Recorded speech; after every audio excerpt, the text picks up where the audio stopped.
I'm going to show you how to manage direct messages on your Instagram. You want to have the instant messages, you want to read it, you want to quickly say it. How do you go about it? The first thing is you open your Instagram. Okay, let's do this. Now, these are Instagram. Now, what we need to do is go to your messages here. Now what you need to do is make sure that your messages is well arranged, and you can arrange your messages. For example, now let's come here.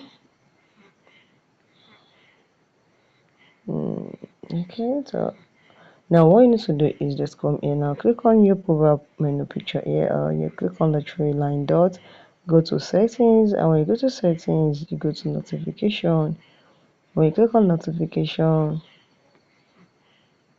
now come here, click on messages. When you click on messages, now message, oh, this is it, group message. Okay, now what you need to do is group request, click on off, then broadcast channel invite, click on off. Now for people I follow, social channel messages, click on off. And here, once you're done with everything, you're going to have the direct message to your inbox very easily. So guys, if you find this video helpful, click the like button, share and comment.